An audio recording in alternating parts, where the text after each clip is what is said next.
Harlow Council.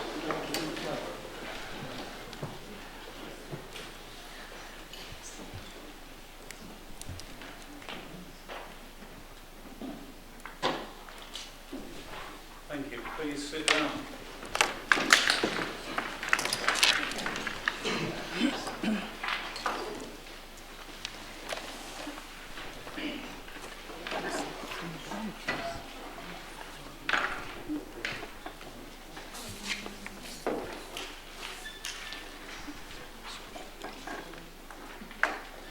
Good evening, ladies and gentlemen and members. The first item on the agenda tonight is the apologies for absence.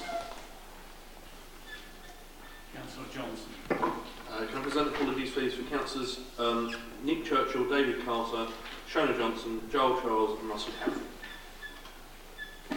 Yes, Thank you, Chair. Councillors McCabe and Oakham, please. Thank you. Yes, thank you. Councillor Pryor. Thank you very much. The next item on the agenda are declarations of interest. Does anybody have any declaration of interest in the agenda tonight? Thank you very much. Next item is item 3, the minutes of the last meeting, pages 3 to 9, to agree the minutes of the 24th of September. Agreed. Thank you very much indeed.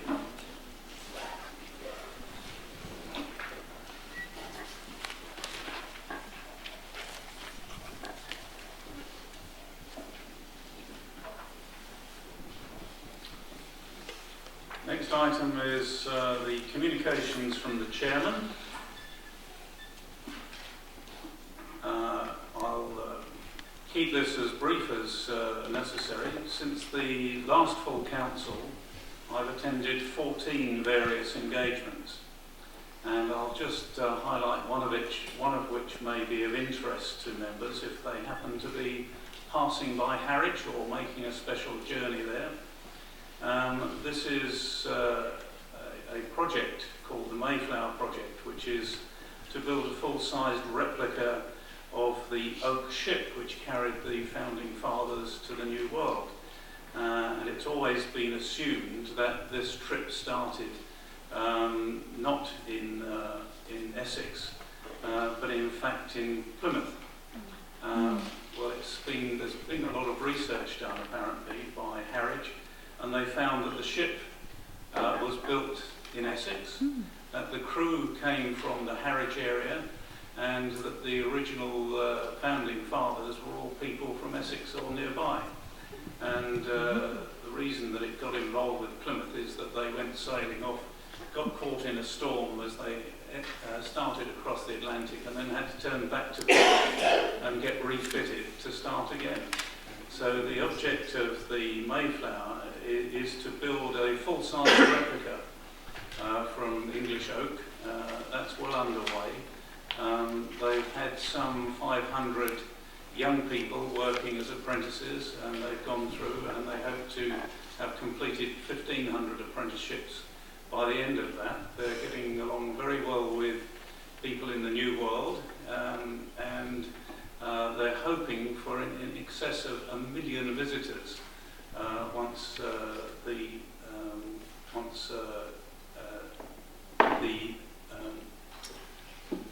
what I'm searching for. Once the date comes in relation to the anniversary, that's the word I'm searching for. Thank you very much. Once the anniversary comes around, so it's something that's worth dropping in on and having a look at if you happen to be passing that way. The other report that I have to give to you is something which went very well today, which was the march past, that you're aware of. I'm sorry if I didn't get round to everybody that was there and welcome you and shake your hand and so on, but this was a really very successful day for everybody concerned. It was a successful day for the people of Harlow. It was a successful day for the army. It was a successful day for the council. I did a round of the soldiers involved, and right down to the right down to the ranks, they assured me that this was by far and away the best march past that they'd had of the 3 that they've done since they've returned. They said the volume of cheers and so on which they had from the Harlow public was the highest. They said that the sandwiches were the best, which is very gratifying. And all in all, it was a great success, to which we owe a really massive vote of thanks to our council staff for the work that they put in.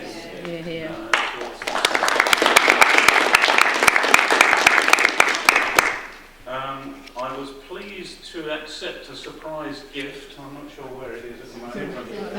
All right.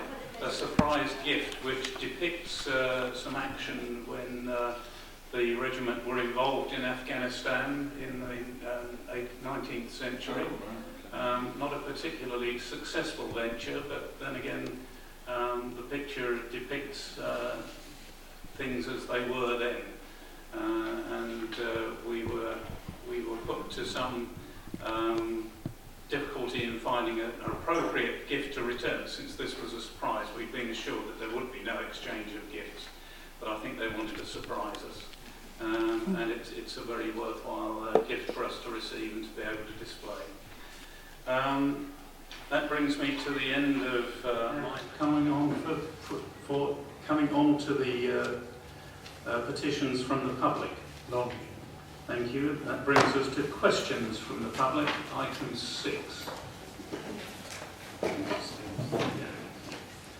Now, there are a number of questions which I think you have before you, and in order to facilitate the ease of dealing with these questions en bloc, it's necessary for us to suspend standing orders and get through this without undue labouring and undue time being spent. So, do I have a proposal to suspend standing orders? Thank you very much. That's seconded, and that's all agreed? Thank you very much. Chairman, if I can explain then the procedure that will be adopted.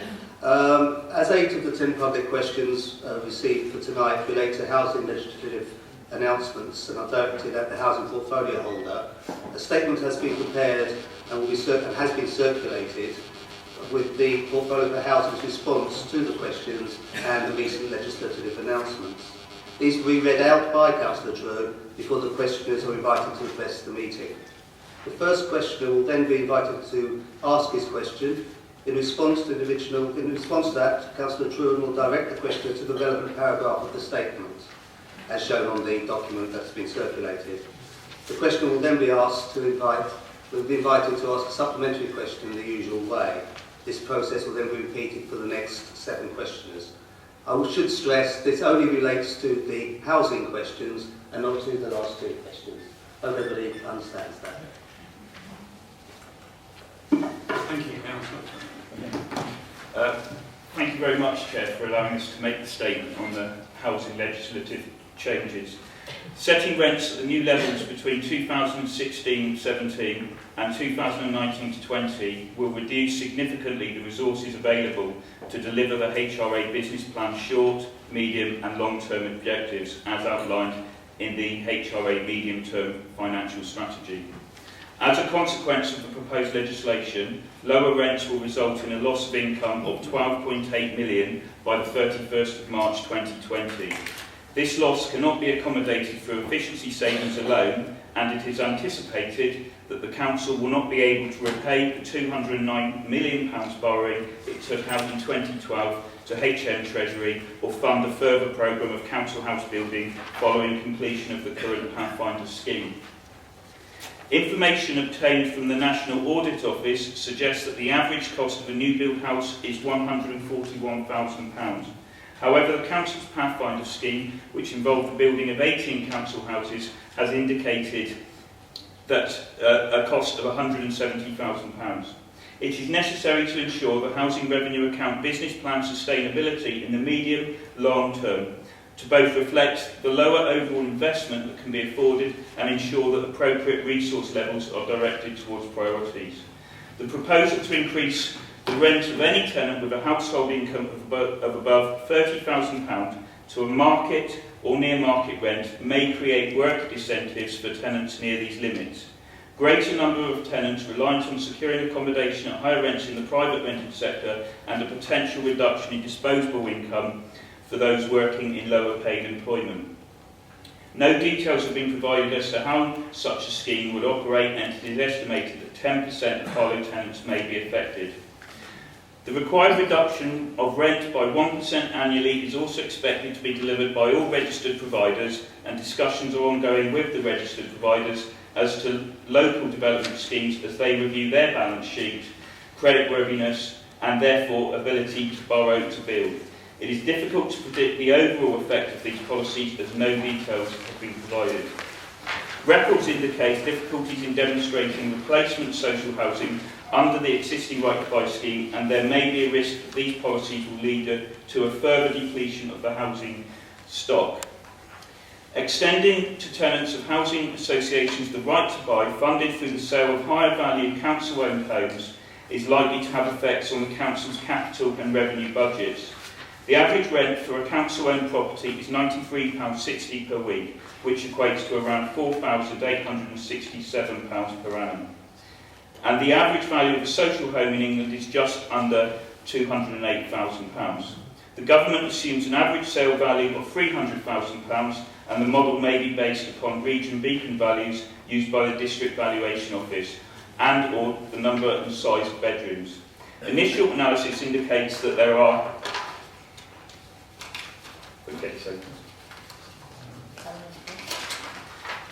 Initial estimates indicate that there are currently 375 Harlow Council properties with a beacon sale valuation between £150,000 and £350,000. The impact, however, will depend on how the scheme will be implemented by government and will be subject to consultation following legislation if successful. Therefore, the Council cannot determine the actual local effect on rental income as a result of this initiative. In addition, the Council has no powers to determine the destination of any property sold on the open market, and also therefore cannot forecast implications of any housing benefit costs. The Council continues to lobby government to take action to address escalating private sector rents and increase housing standards in the private sector. There is no certainty about rent setting guidelines beyond 2020, and this makes long-term business planning and good asset management decisions difficult. Resources for housing and tackling need continue to reduce, so there is a need to prioritise and target resources accordingly. So thank you, Chair, for allowing me to make that statement. I'm happy to take any questions. Do you have your next question, Mr. Toal? Supplementary, you mean? Your supplementary. Yes, given that you're going to lose 12.8 million over the 4 years, and you've also recently announced the completion of Foster Court and other properties, based on the build value of houses at Foster Court, how many houses could you have built with that £12.8 million? Thank you for the question. It's really difficult to answer that question because this was a pilot project, the Pathfinder scheme. We had intended that we were going to move forward with more council house building, but as you may know, that we review the housing revenue account budget on an annual basis, and I was hoping that we would be able to start building on an annual basis a significant number of houses, but it's really difficult to specify a particular number. But the changes that have happened in the recent legislative announcements means that it's going to be very difficult for us to build houses at all, and this really disappoints me. I want to be able to turn us into a regular council house building administration, and these announcements are restricting my ability to do so. Thank you. Thank you. Next question, Mr. McIntosh, please. Do you wish to ask your question in full, or are you happy to take it as read? I'm happy to take it for it. Do you have a supplementary? No, I don't. Thank you very much.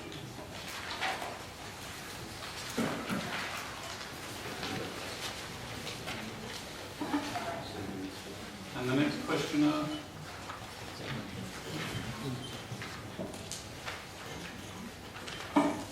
Mr. Topley. I'm happy to take my first question as read. And I do have a supplementary question. I just wanted to ask, does the Council agree that private capitalism has utterly failed to provide housing to meet the needs of working class people? And it's created the national scandal that we've now got of overcrowding, homelessness and the social cleansing of working class people from areas of high property prices and high rents. And that the only solution is a massive programme of council house building of at least £100,000 a year, which I believe Jeremy Corbyn has advocated, but in reality 300,000 houses a year are needed to deal with the housing problem.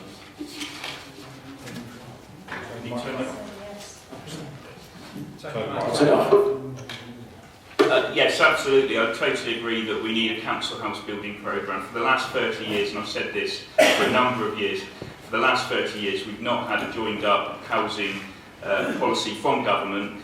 There's lots of offshoot issues. For example, rents in the private sector go very high. That creates a high housing benefit bill, which if we had more council house building, we'd have more supply, we'd be able to secure a future for people. And so, yes, I agree that there's been a total failure over the last 30 years of all administrations at a national level, and it always seems to be councils that have to pick up the pieces. Mr. Patrick? Yeah. Do you wish to read your question, or can you take it as read? I'll take that as read, but the supplementary question is, will Council continually review due to legislation and increase rents to give people as much help as possible when they find themselves in arrears? Absolutely. Certainly, as a council, we need to make sure that we intervene in issues as quickly as possible and try and help people where we can. We have a very good welfare panel that supports people when they are facing difficulties. So certainly, as people face issues, we need to make sure that we help them in any way that we can. Thank you. My second supplementary to the next question. Will Council continually have dialogues with its registered social landlords as to replace the homes, if and where, and maybe put some pressure on them to do so? Yes, I'm quite happy to lobby government and try and work with registered social providers, and I think that we really need to have some movement from government on trying to help us and not create policies on the back of the fag packet which can be there to win an election or whatever it is. And we need people to make informed decisions about the housing sector, which hasn't happened for a number of years. And I noticed that you handed me your tenants manifesto, and there's 10 points, and I was just reading through them, and I can't disagree with any of them. Build council housing, rights for private renters, powers over landlords that are creating havoc for some of their tenants, stopping the bedroom tax, creating energy efficient homes, secure and affordable housing, making sure that for every right to buy a house that there is, that you have an extra house bill, because obviously the right to buy has created huge issues with the supply of housing in this country, to make sure that we try and focus on releasing empty homes and trying to get them back into circulation, and also to make sure that our planning laws are as good as possible. So I think that I can't really disagree with anything within that particular tenants manifesto.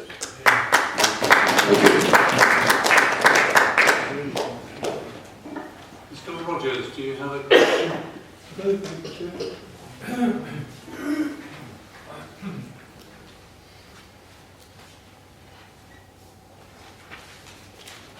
Like many... Are you going to read it, Mr. Rogers, or do you take the answer as read? I beg pardon? Are you going to read your question, or do you take the answer as read? No, I'd like a further expansion, if you possibly could do that. So are you moving to a supplementary question then? Yes, in respect of question 1, Thank you. where we talk about properties that become available will be sold if tenants move down to a smaller sized property. I understood from the statement made at the party conference of the Conservative Party that those properties, if of a certain size and quality, would be compulsory offered for sale. Is that a correct interpretation of the way things are going? Thank you. Can you switch off your light? the housing bill's currently going through Parliament, so there's a lot of questions that need to be answered. My understanding is of high-value homes being sold off to fund the Housing Association right to buy, and in Harlow the estimate is that it's just around over 300. And I'm very concerned about that, because if in towns across the country you have houses in more wealthy areas, what are we going to do? Are we going to have to move the tenants from those houses, or potential tenants who could be living in one of those houses we now have to sell off? Do we have to move them to a poorer part of town? And so yes, I totally agree. Totally disagree with that statement. Thank you, Mr. Rogers. Do you wish to read your second question, or do you go? No, I think everybody's probably read it. What I would like to be expanded upon is, can we have a reasonably foreseeable impact that these measures will clearly have upon the council and its duty as a housing authority to cater for the housing need in the town? Councillor Truan has already hinted that it will not be a pleasant impact. Certainly. We, on an ongoing basis, have to review the HRA business plan. We take that very seriously, and we make sure that there's a clear timetable. And on an annual basis, we have to look at our long-term, short-term and medium-term priorities.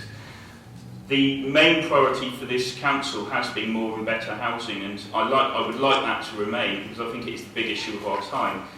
However, the announcements that were given to us over this summer, and potentially announcements we might get next month, concern me greatly, because what we have had is a situation with cross-party support of self-financing, and the Conservatives talk about devolution and giving powers to local communities, and then with one foul swoop they decide that they're going to implement the 1% rent cut. And let me just make this absolutely clear.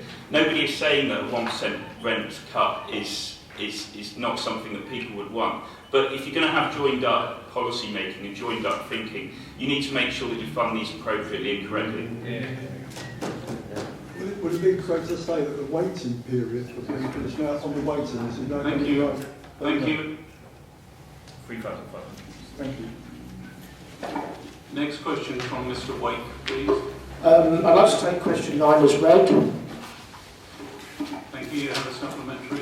Yeah, given that the new leader of the Labour Party is explicitly opposed to austerity, how can a Labour council, justify continuing to inflict a 24% cut in council tax relief upon the poorest householders in Harlow? I'm afraid I'm in danger of repeating out the answer I've given to many questions on this subject before, which is Harlow Council, although it collects council tax on behalf of the precepting authorities, is only responsible for setting 17 pence in the pound. The bulk of the council tax goes to Essex County Council, with the remainder going to the police and fire and rescue services. So it wouldn't be possible, with the constrained finances of Harlow Council, to absorb the budget cuts that the central government has imposed across the whole of the Essex precept. Do you have another question, Mr. Wake? I'll take question 10 as read. Supplementary? Yes, I have a supplementary for 10.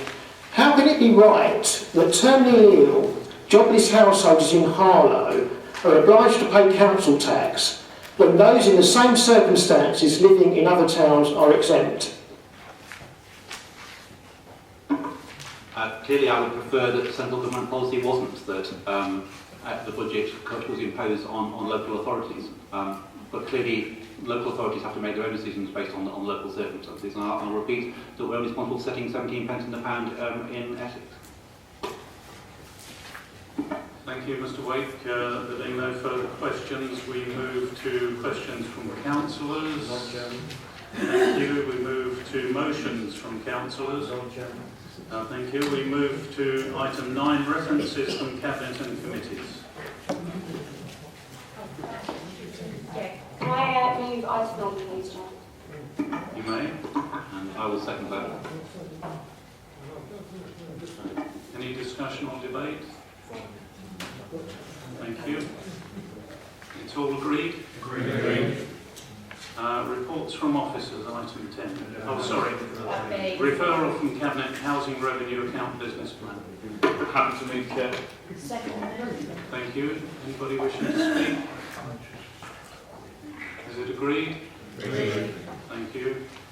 Reports from officers? Thank you. Minutes of Cabinet and Committee meetings, item 11. Anybody wish to say anything or have any questions about that? No? Thank you very much indeed. In which case, matters of urgent business, I've been notified of none. And that brings the meeting to a speedy conclusion.